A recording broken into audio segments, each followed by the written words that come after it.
Hello and welcome to the Wonder Women series of the Maker Mom podcast. My name is Katie Freeman. I am your host. Every week I bring you 2 interviews of female and non-binary makers of all kinds, and some of them are parents, some of them are not. This week's Wonder Women episode is with Bronte Freeman of Freeman Fabrication in Canada. Bronte is a superb welder making all kinds of different creations, and I think you'll really enjoy this interview just as much as I enjoyed talking with her. Before we hop into this interview, though, I want to give a big shout out and thank you to the patrons over on Patreon. So thank you so much, Christy, Twisted Twine, Christina B, Jeremy Speece, Sammy, Go Sammy Lee, Lauren, Rasp File Designs, Sven, Dwarf Size Workshop, Rachel, Moody Makes, Bonnie, Toolmom Bonnie, toolmomstore.com, Laura, Oakley Soap Company, Mary Lou, Made by Mary Lou, Amy, Bison Valley Carving, Dan and Kelly, Reclaim Living Store, Brandy, Studio Obey, Kathy, One Girl and Her Tools, Ellen, Little Bear Furniture, and Ethan and Carter Designs. All right. Thank you all so very much for your ongoing and continued support, helping me to produce 2 episodes a week every month. All right. With no further ado, here is Bronte Freeman. Yeah. All right. Well, so we'll go ahead and get started. And yeah, I let my guests introduce themselves. So I'm going to let you say whatever you want to say about yourself. Okay. Bronte Freeman is my name. I'm 29. I currently live on the farthest west coast in Victoria, BC, with my partner and our 7-year-old Bernese mountain dog, who also duels as shop dog. Unfortunately, she's not here today, but if you slide over to our Instagram, I'm sure you'll find her. I'm the owner and the only welder currently at Freeman Fabrication, and we specialize in custom metal fabrication and furniture design. Awesome. I'm not going to lie, the fact that your name is Freeman definitely was like a high point of like, well, I have to have you on the podcast. I love that. My parents love that too. Yeah. I am Freeman by marriage. My wife's last name is Freeman. So I went from, it was totally like one of those discussions, like getting married, like especially as 2 women, I feel like you have more opportunities for like what you're going to do with your last name. Right. And so it was like, she was like, we could totally just keep our own last names or whatever. And I was a waterman. And I'm like, hell no, I have an opportunity to go from W to F. I am taking W to F. Yeah. I never want to lose my last name. That's why I made it my business name. Now it's like, right. It's in concrete. It's never changing. It's right. Yeah. And I already was like thinking at that point in time in my mind, like Freeman Furnishings would be an absolutely awesome name, and Freeman Fabrication. See, it just rolls off the tongue. I love the alliteration. Yeah. It's right. Yeah. All right. So before we get into like how you got into welding and furniture making, I want to chat a bit about your childhood and ask, where did you grow up and what kind of things were you interested in as a kid? All right. I grew up in very rural Ontario with my 3 sisters. So there's 4 of us in total, and my parents. Growing up with 3 sisters, I kind of took on that role pretty soon of being dad's number 1 lady. So my parents have always been self-employed pretty well all the way through, whether it was like managing a gas station or my dad had a tire shop for a really long time. And then my mom was a stay-at-home mom with 4 girls. And then my parents ended up opening, because my mom is a fantastic baker, ended up opening a wholesale bakery, and it transitioned into a retail location in this small community. So yeah, that's kind of, I think, what we can transition into the business part later. But I think that growing up in an entrepreneurial family really kickstarted me feeling very comfortable in this role as a business owner. But growing up, loved sports. My dad always had like little pit bikes or little ATVs. So we got on riding early on our small acre property. There was always a little, oval track. So I felt really comfortable around bikes and tools.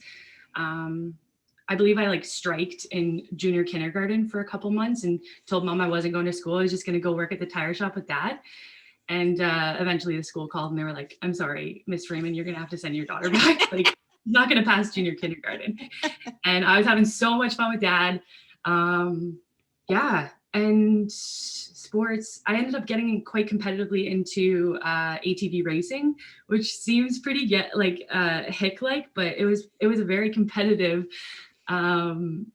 sport for sure. And I did that all the way up until I headed out for university. So okay.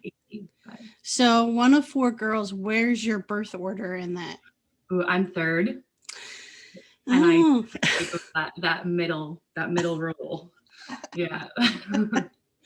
All of you into the, you said ATV and kind of sport bike type stuff?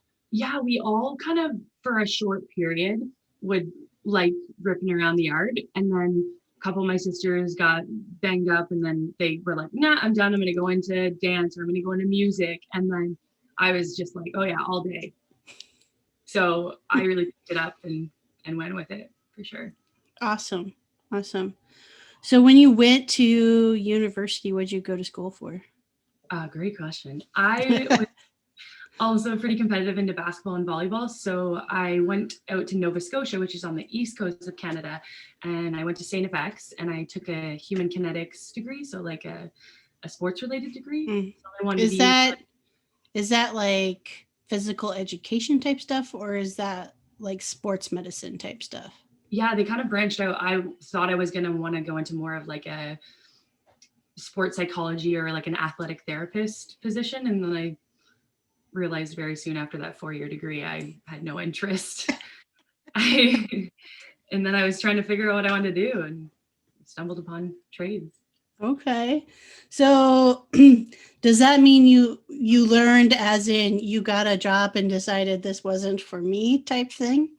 I didn't even really pursue a job after university. I kind of just, I think I've like, actually, to be honest, in like second or third year, I kind of gave mom and dad a call and was like, I think I'm going to tap out. I think I'm good. I think I've done enough here. Thank you so much for this opportunity. And they were like, you know what? No, you should really stick it out. Like, you love being on the East Coast. So I stuck it out. I got the degree. I got the really cool ring that comes with the university. And then I think after that, I was kind of like, oh, what next? Like, I don't want to move forward with this. So I actually bought a Bernese Mountain Dog with my student loans. That was number one right out of college. Thought that was a really great investment. And I packed up after like spending a summer with my family, and I moved to the West Coast, and I ended up in Whistler, BC, actually. And it's like a ski, mountain bike town, village, I guess. And yeah, we stayed there for about a year, and then I decided to pop over to Victoria and start pursuing welding. Got it. That's another. There's more to that, but you can pick and choose what you want. Okay. So I feel like you were familiar with trades because of your dad. I mean, a lot of what he did is all considered like trades work, right? Absolutely. But more on the mechanic side? Is that what he would? Definitely. There was never really any welding growing up. Like not from his side, a lot into like the bikes and tire work. Yeah, I'm sure mechanics for sure. He's just a Mhm. all handy guy. Yeah. So like, so I wouldn't say like, I feel like you didn't necessarily discover the trades, but it feels like you discovered welding. Like, how did you discover welding as something True. to even look at? True. Um, so I was home one Christmas, 2016, and my uncle needed help in his shop. My uncles are both have welding experience. They're also super handy guys living in rural Ontario. You need to be. And he needed help. I popped over, and he was welding up this uh, gate, I think. I can't really remember, but I asked if I could help, and he was like, "Oh yeah, like give her a try." And as soon as I tried, I was like, "Oh yeah, this is sweet. I would really like to look into this further." Like I was like mesmerized immediately. And then I started doing more research and kind of figuring out how versatile welding was. I feel like everyone thinks of welding and think like, oh, you're on the oil rigs or you're in, up north just doing 12-hour shifts, and there's so much more to welding. Like it's so versatile, and I was really drawn towards the creative side of it. Yeah. So, I mean, I've had, you're not my first welder. I think you're my third welder, fourth Uh, welder. You're my fourth welder on the podcast. Something that I've always like, I have like a little MIG welder and everything, but I don't weld because welding and sawdust just don't mix very well. it's true. Um, Yeah. so I haven't really gotten into it, but it is something I'm extremely fascinated by. I have been since college. I had the opportunity to try it when I was at university here in the States. But there's a difference between like certified welder, which is kind of like what I think you're talking about when you're talking about like oil rigs and like, certain like industrial welding. Yeah. And then there is that like, I guess, artistic Right. welding. So did you go through like a full on certification program, become a Yeah. certified welder? Yeah, I did the in Canada and in BC specifically, there's a foundation level, which is your C level, and it's 7 months.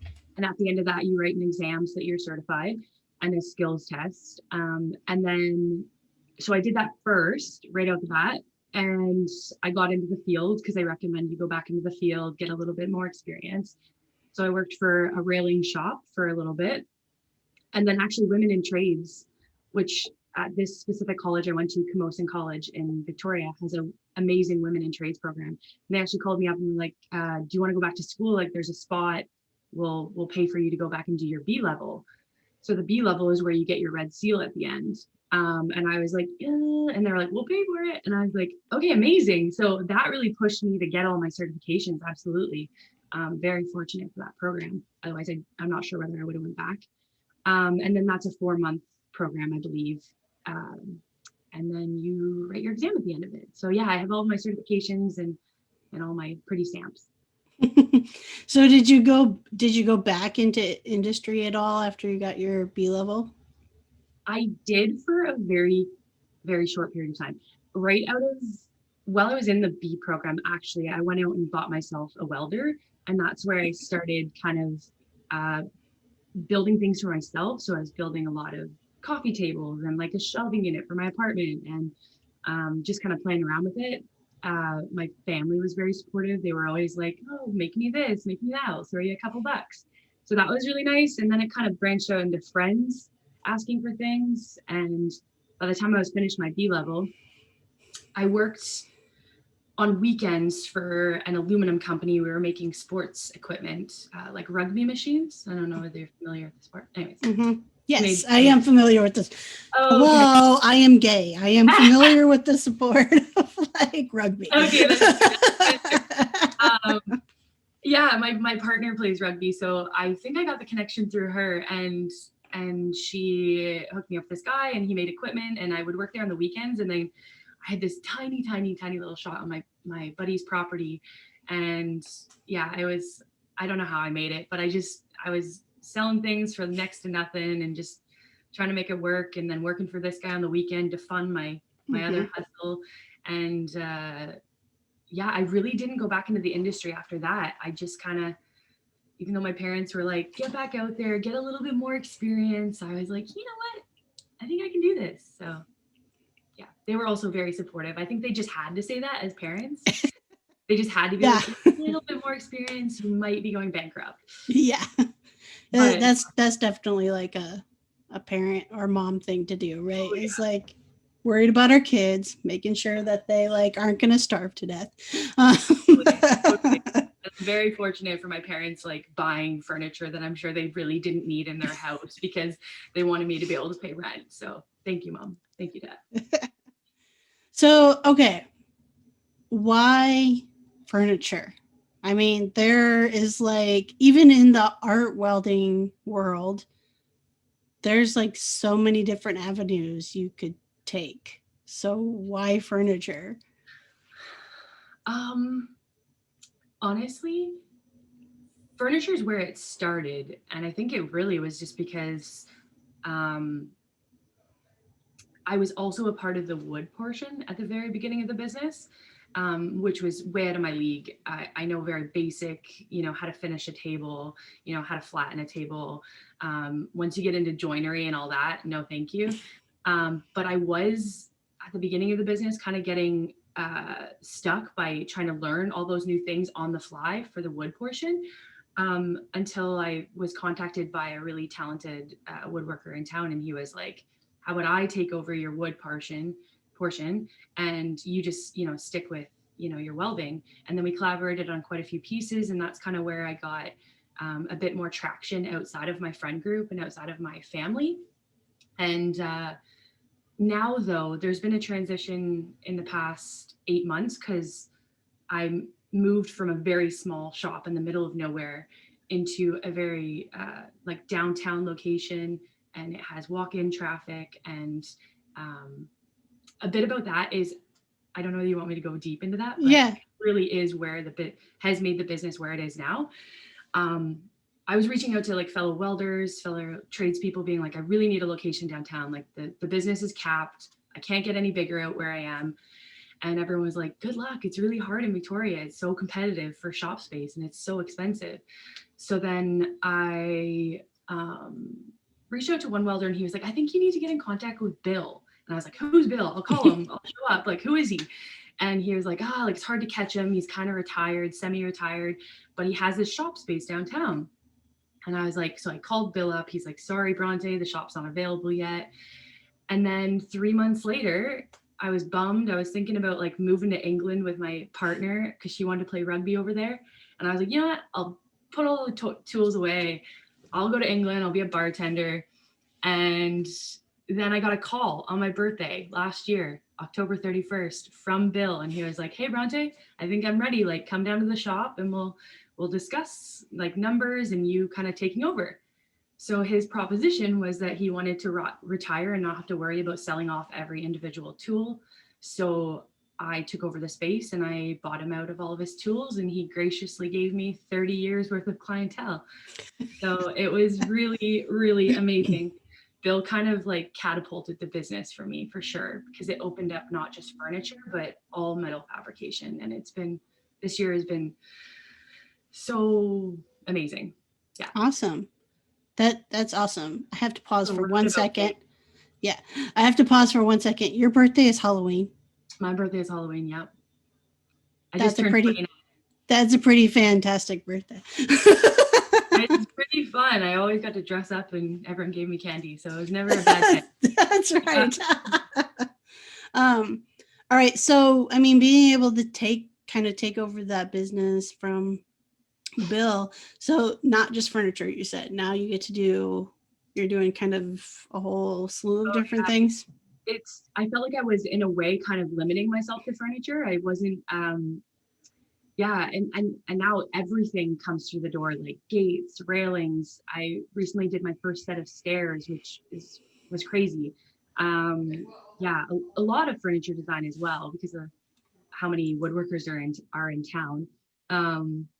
But yeah, a lot more than furniture. But I do post a lot more about furniture because it's a bit more appealing to people. But yeah.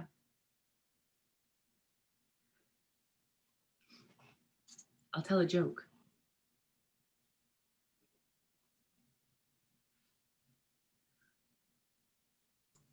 My wife came out of the office. That's not allowed. So I hear she's like talking on the phone out there, and I'm like, no.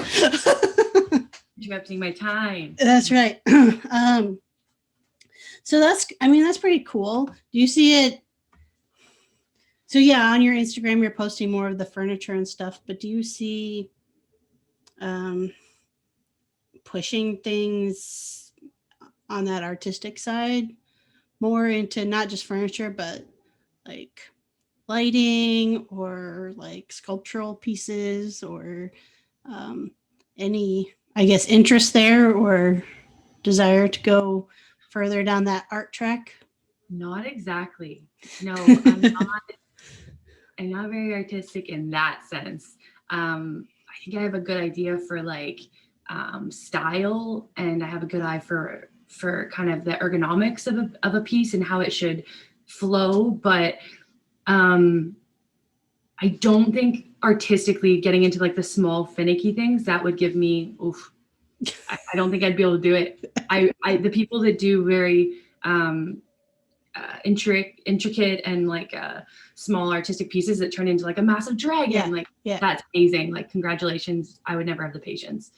So I think, yeah, I think that moving forward, I think right now I'm trying to navigate whether I want to specialize in something, because what comes through the door is just everything and anything. And I never want to say no to work. I think eventually I'd like to specialize. I know that on the website, I do a lot of the planters, which are really popular, aluminum planters, and furniture bases are popular. It's hard to say. I think I still need to navigate where I want to end up, but I think I do eventually need to specialize in one area, because there's so much that you nice to hone in. There's a lot of people that are doing either exclusively railings, or they're doing exclusively stair stringers, or exclusively planters. So maybe that is why I have a lot of business and people like coming here, because I do kind of do a little bit of everything. I was going to say, do you see an upside to narrowing the scope? That's a good question too. It's really hard to say, but right now I think that I do get a lot of work from other fabricators in town, because it's almost like they don't want to get outside of their really niche market. So I do also like the fact that I'm not doing one thing every day, that it's different and it's challenging. So yeah, it's hard to say. If there was one thing that really took off and I love doing it every day, I'd probably go into that. I really like making the planters. I love the finishing details of that, because it's not like you can just slap a weld on there and throw it out the door. Like, it's like a 4-step process to get that thing. So it's like, well, and you said aluminum, and welding aluminum is a whole different ball of wax. Oh yeah. than welding steel, right? I mean, it's not. So, I mean, did you have experience from your trades program stuff with different material types, or is that self-taught? Yeah, no, it was primarily steel, and then we got to dabble at the end of the course with aluminum, and we did a bit, in my B-level course with stainless TIG and stainless TIG aluminum and steel, I guess. So I didn't have much aluminum experience, but the 2 shops that I worked for outside of schooling were both aluminum shops. So I had to learn a lot on the fly, because I was a welder's assistant in my first welding position, or my first job. So yeah, I had to learn a lot really quickly, because we only got a small portion of welding aluminum in school. So a lot self-taught. Okay. So definitely not necessarily personally familiar with your part of the world, but I want to have an understanding of what it looks like to be you in the welding space, like both in the trades program. I mean, I know you said it was like the women of trades, sent you back for the next level, but I know those programs exist to help get more women into those types of fields. What was the class makeup like when you're going through both the C and the B programs? That's a good question because it was very different. In the first section, which would be my C level. Sorry, I keep knocking the table.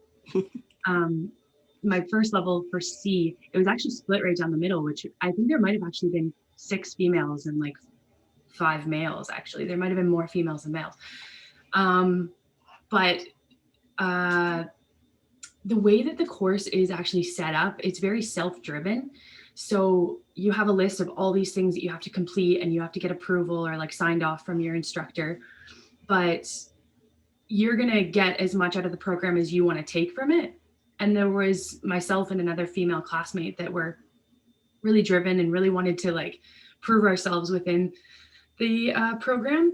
And our instructor was awesome. He picked up on that really, really early on, and he kind of almost like pitted us against each other, and then would also like make it a bit of a competition between us and the males as well, just so that we could, you know, challenge our skills, because you have to learn so much. Like you have to perfect your craft in that 7-month program, as along with learning so many different processes and so many different positions. Like if you just go in and you sit on your phone in your welding booth all day, you're not going to be a good welder at the end of it. So I didn't feel limited by that specific instructor, but there were times where we would have like he would go on holidays over the 7 months and we would have a new instructor come in. And I always felt that because myself and this other classmate were quite a bit ahead of our classmates, if not we were, you know, close to the guys were close or such.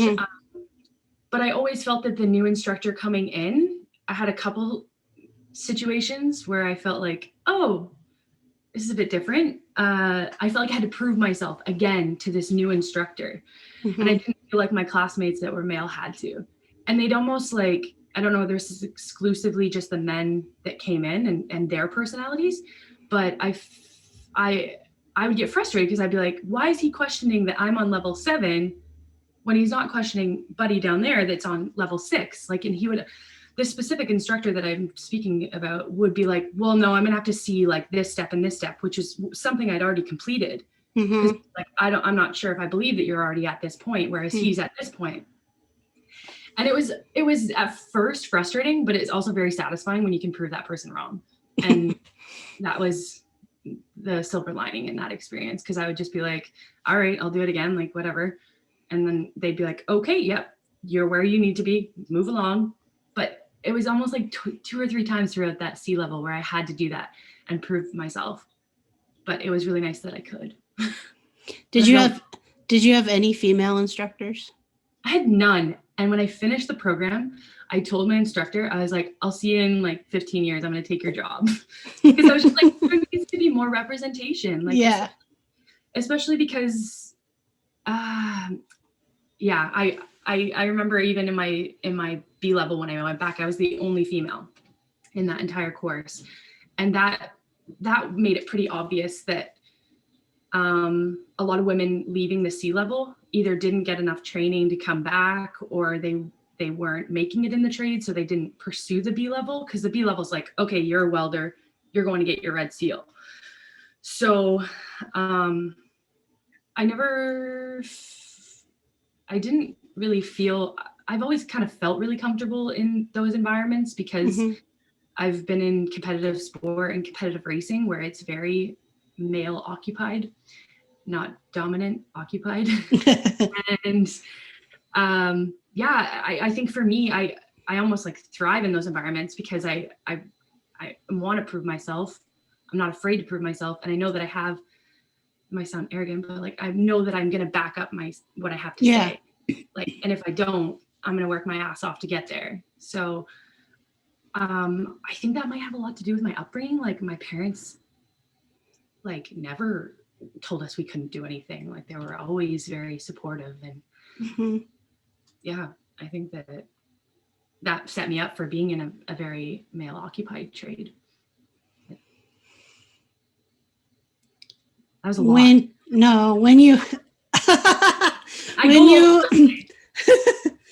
Don't mind my pause. Don't mind my pause.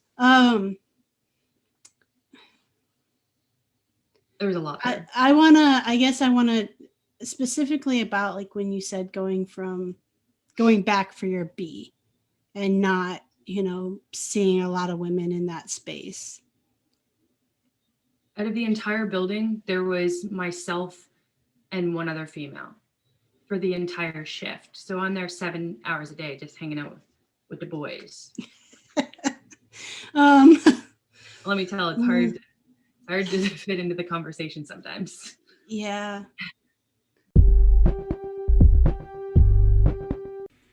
Hey makers, do you know Lauren of Rasp and File Designs? Well, if you don't, you should definitely go check out her work. You can find her on Instagram, Rasp File Designs. Lauren is making all kinds of cool furniture and home decor pieces out of live edge hardwoods and metal bases. That's not all she does though, so you should really go check her out and see what she's up to, especially as holiday seasons are coming up. And I know all of us makers really enjoy making our own Christmas presents, but perhaps you're running out of time, so you want to maybe go check out Lauren. She's in the DC area, so especially those who are close location-wise to her. So go ahead, go check her out at Rasp File Designs on Instagram, and let's get back to the episode.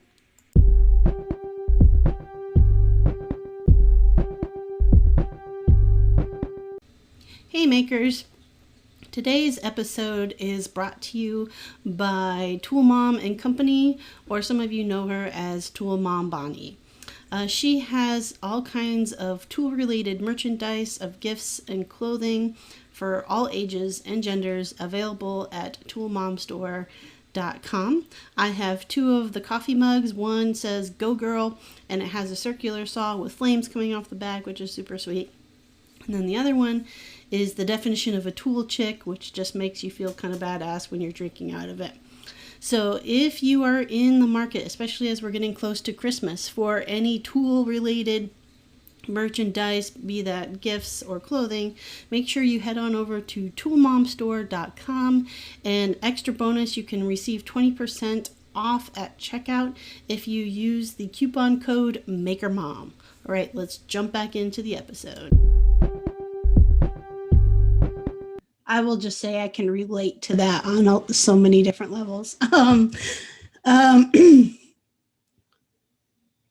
have had like conversations, outside of like this maker community, just conversations with women who, just chatting with them and whatever they're doing now, finding out that they went to school to be a welder and they could not get a job after going to school as a welder. They felt very much so like just sending that resume in with their name on it that was clearly a female name, like that they didn't even get a second glance. It was just assumed like they didn't even have the capability, even though they passed the same program and everything, that everybody else did. And so it's when you said specifically, like, maybe women aren't getting that enough experience, work experience and stuff, I could see that being the case.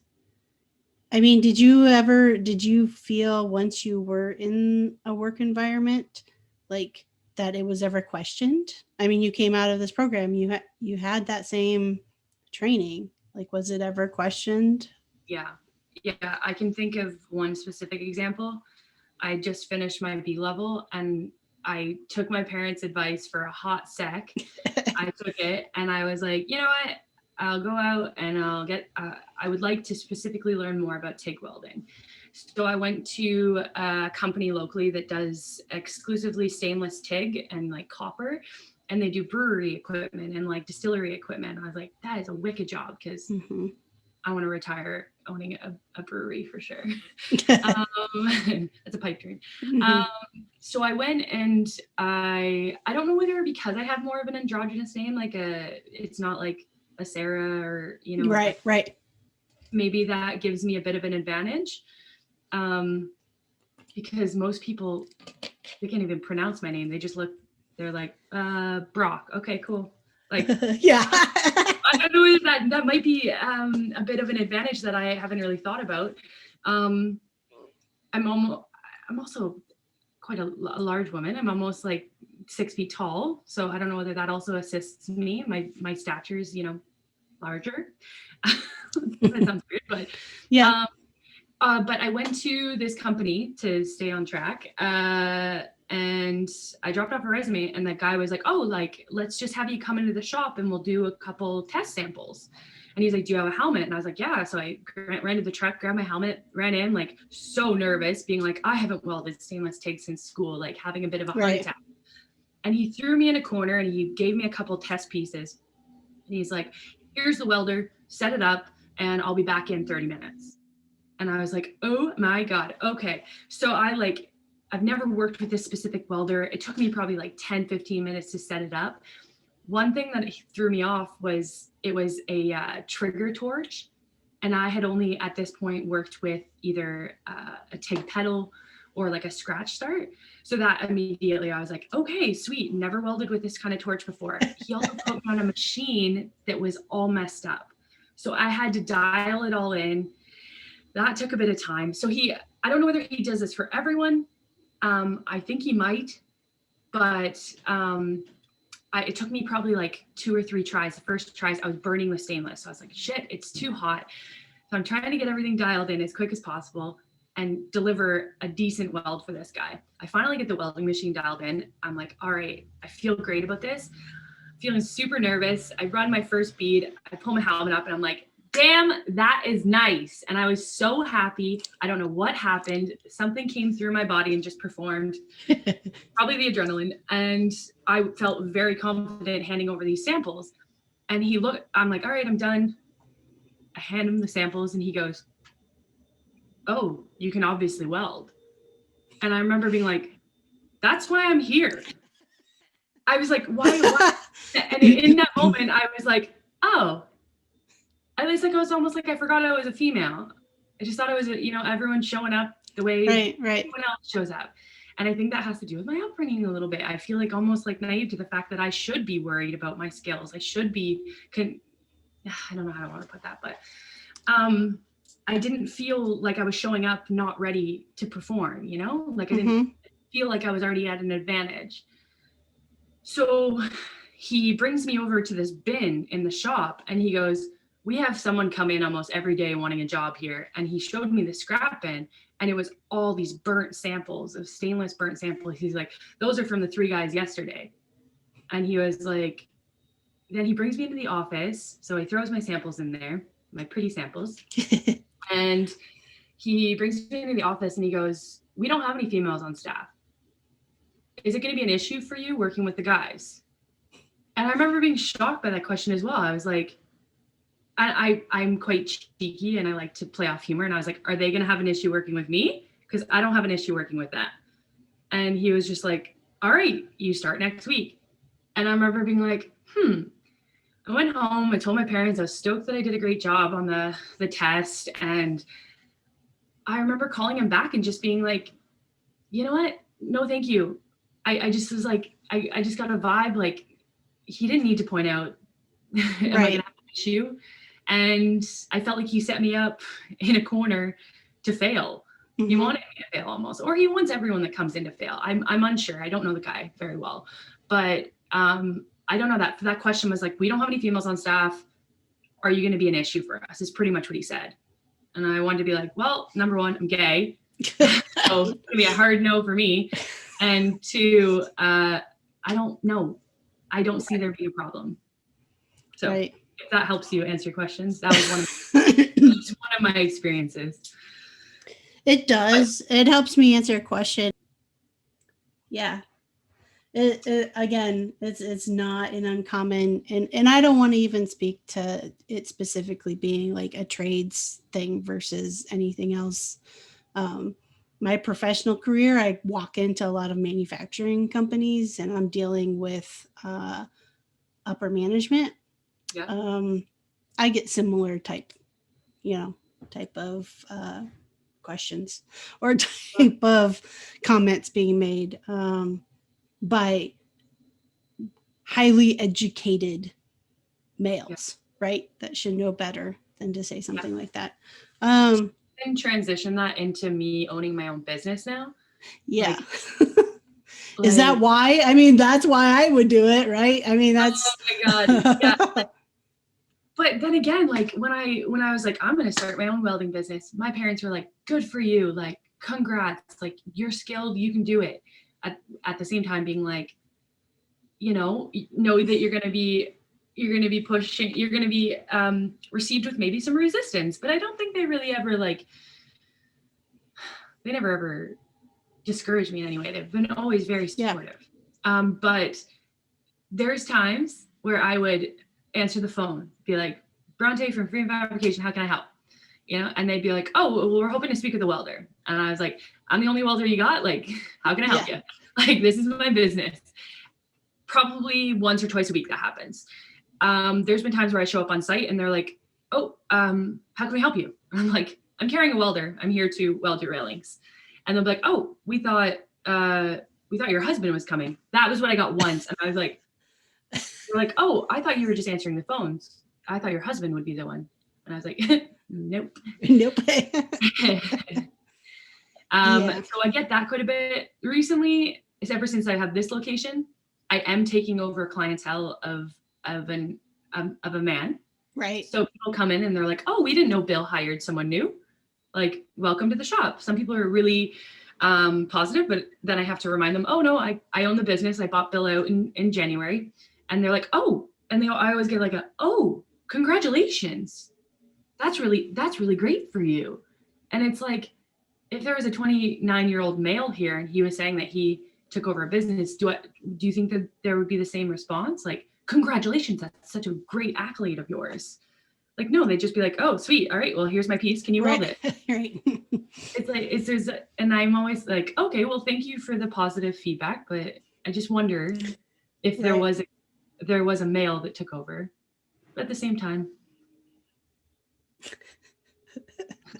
fuck, I don't know. I don't know. But I know, but I mean, kind of in my mindset, right? That is one of the things that I enjoy about working for myself. So I work for myself both in my job in a sense of I'm a consultant. Yes, I work through like a firm, but I have the power still to be like, not taking that job, not working with those people anymore, right? And then in my woodworking, it's like, it is just me in that fucking shop. So there is nobody else there. And if, or I should say, when I get to the point where I get to hire somebody else, it is never going to be a cis heterosexual male. It is never going to be that person. And so it is going to be, somebody that, whatever, not that person. So, it's going to be giving opportunity, and that's intentional, right? Like, sure, there's actually quite a few other furniture business in town and cabinet makers in town. And at one time I was like, well, maybe I should just go work for somebody else type thing. But it's like, no, I really can't, especially you just turned 29. I just turned 39 in September. So I am really chickens. I'm hitting that point of like, I really just can't take much more of like biting my tongue. I am really running out of patience for it. Yeah, I get that totally. Yeah. It's hard. I feel like specifically when you're owning your own business too, it's hard to navigate those waters too, because there's been issues that I've had recently with my suppliers. And I feel like early on, like 2-3 years ago, when I started going out on my own, I really had to be cognizant of the suppliers I was using and how they spoke to me and how I felt that there might have been a mistreatment based on my gender or even my sexual, my sexuality, sorry.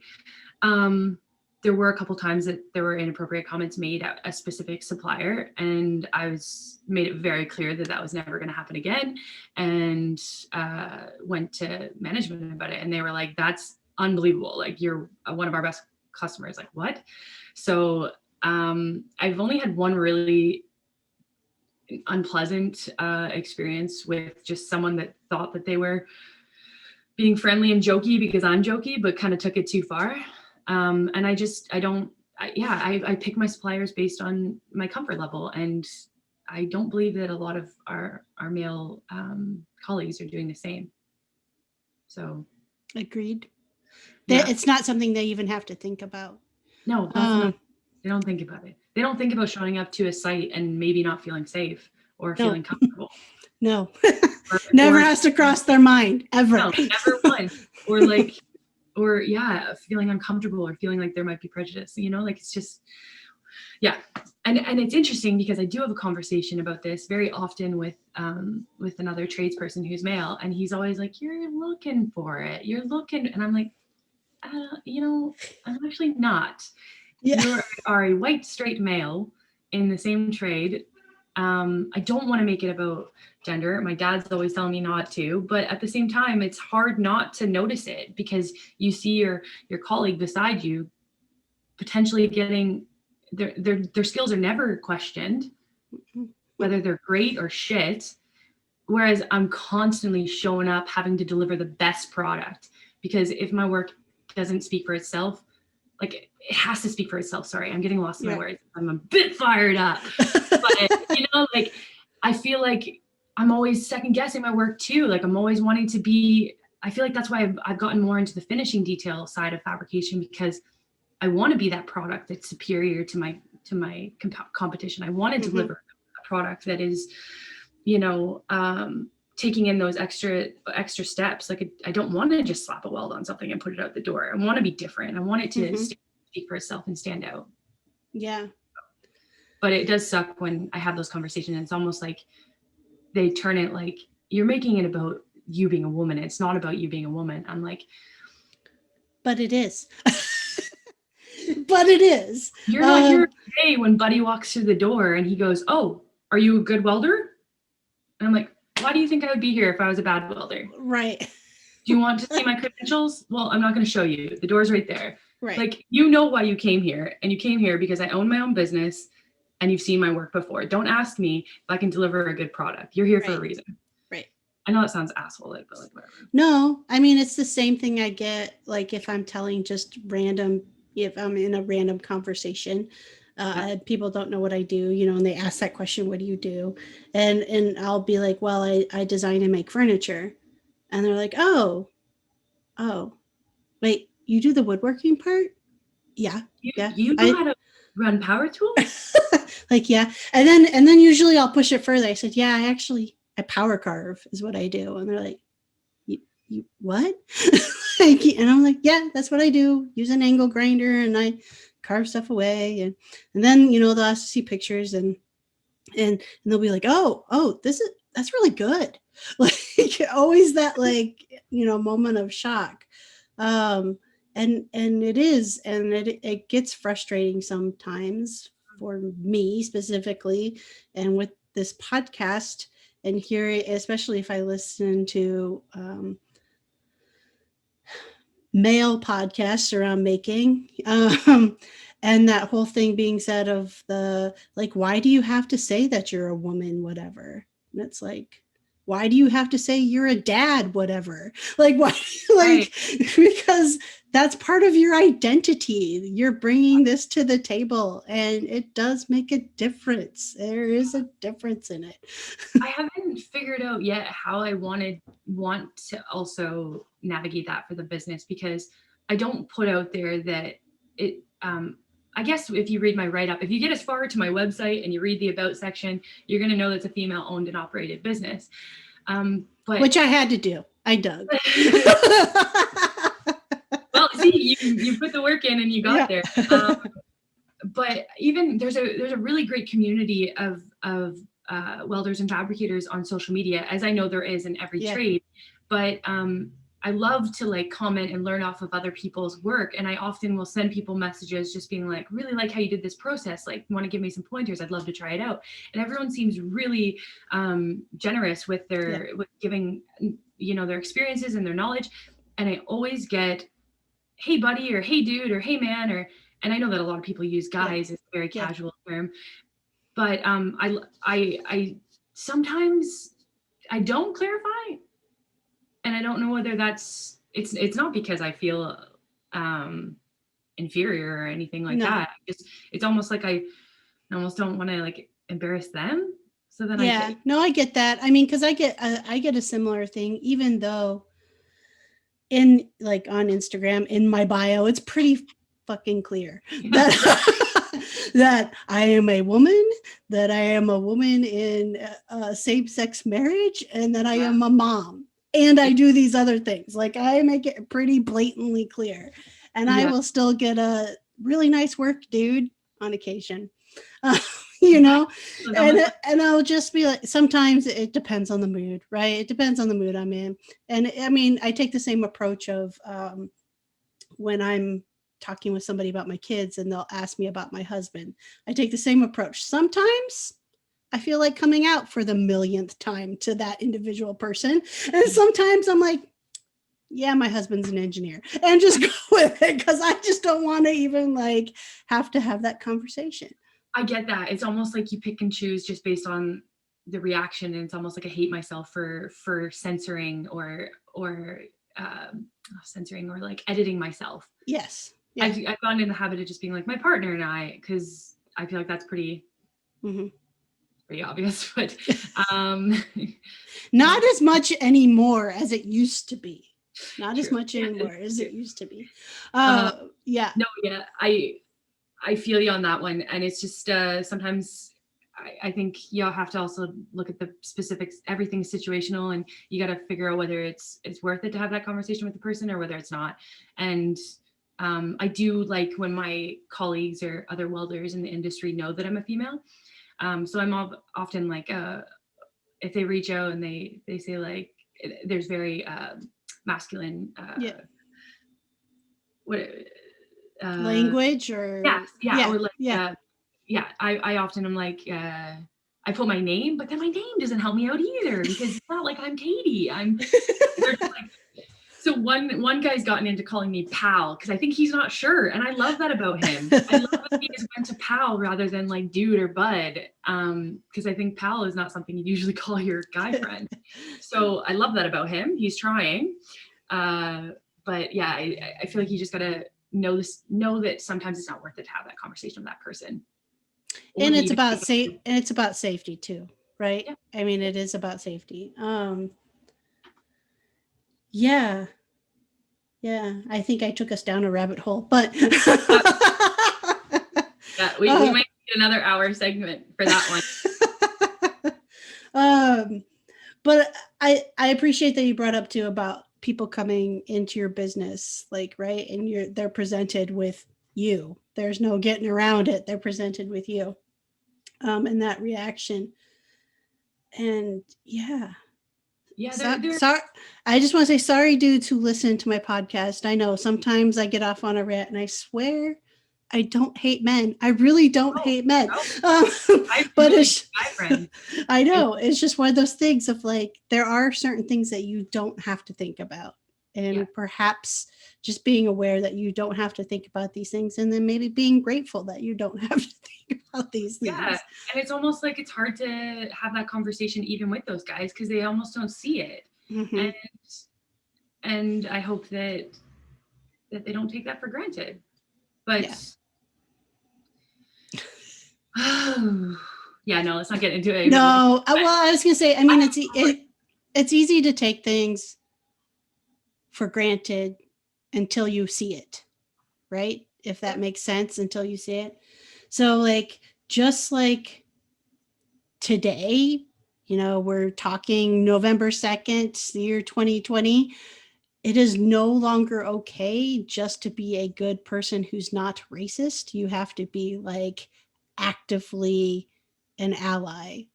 If you are a white person, you have to be actively an ally Black and brown people, right? That's where we're at.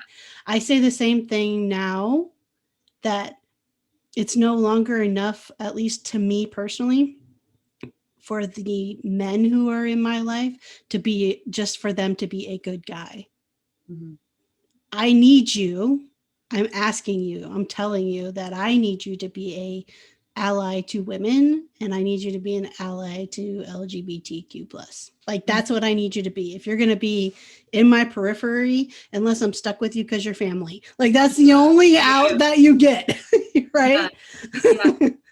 And I feel that. I feel like I hold guys to a really high standard. Like, I'm sorry, you got to be top notch if you want to, like, and I don't know whether that has anything to do with like my dad being a stand-up guy, Mhm. because I don't have any brothers and I'm Mhm. gay. So, yeah, but I have no tolerance in my life for people that are unaccepting of the LGBT community or are misogynistic assholes. I'm sorry. I don't need your money. You do not need to be my customer. And it's nice to be at that point where I feel like I don't have to, like, I'm not desperate for their work. It's a Mhm. really nice place to be, because I feel like there were times where I took jobs on and I was just like, this doesn't feel good for anyone. So why am I here? Mhm.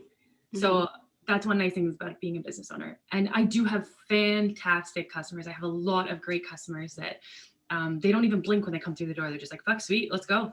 Yeah. Like, and that's what I like to see. And I think that it will be at a point where it's known. I'm more known within the community, and you're only going to be walking through the door if you know that you're Right. wanting to support that.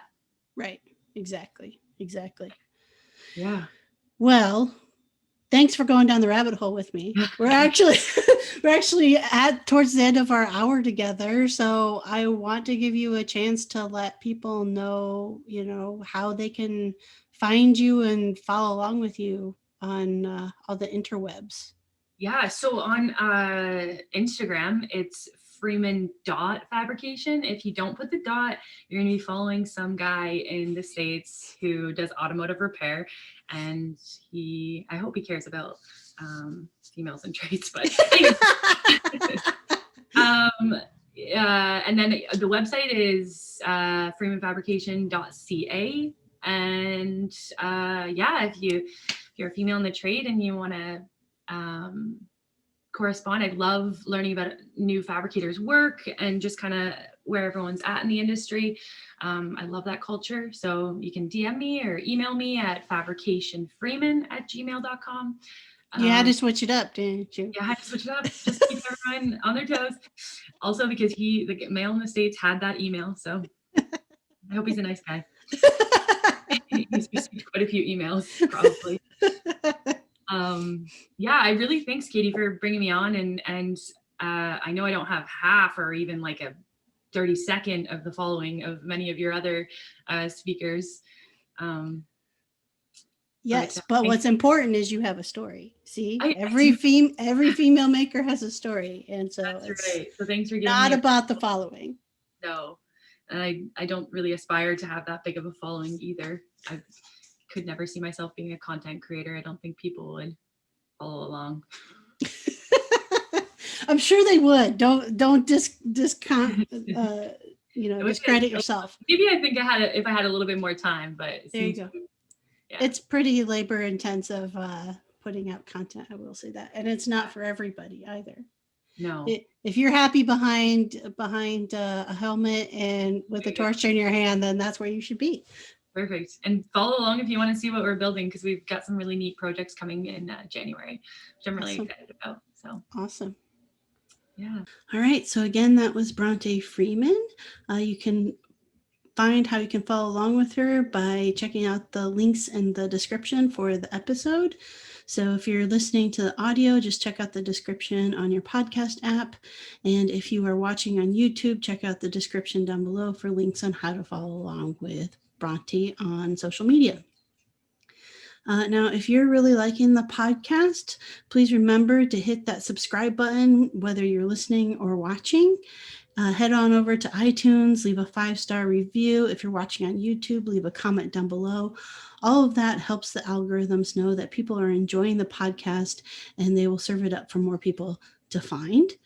If you want to take it a step further, make sure you're following along with the podcast on Instagram at Maker Mom Podcast. Share about your favorite episode, favorite new maker that you've learned about. Tag Maker Mom Podcast. Make sure I see that. I really enjoy seeing who you decide to share, and I will share it out as well. Now, if you want to join the tribe over on Patreon, that's patreon.com/Maker Mom Podcast. Go ahead and check that out. There's 4 different tier levels. Any of the tier levels gets you access to additional content, such as live podcast interviews, which means you get to listen while the interview is happening. So you'd have access to it before anybody else, and you get an opportunity to ask the maker questions at the end of the episode. So if you want to check that out, there's a $1, $3, $5 tier level that comes with different merchandise, and then a $30 a month tier level, which makes you an official sponsor of the podcast, getting your own little ad spot in every episode every week. There's only 1 more of those spots left, so if that's something you're interested in, check that out sooner rather than later. Lastly, if you just want to get a Maker Mom Podcast t-shirt or sticker, reach out to me on Instagram at Maker Mom Podcast. Send me a direct message and we will make that happen for you. All right. So when I am not interviewing and editing and creating podcast episodes, you can find me designing and making furniture and home decor for bold homes at freemanfurnishings.com. and pretty much at Freeman Furnishings across all the social media. I am most active on Instagram, TikTok, and YouTube. That's where I keep everything most up to date so you can see what projects I have currently going on. All right, so it is the middle of the week. I hope you are all staying safe and healthy, and I will see you on Friday.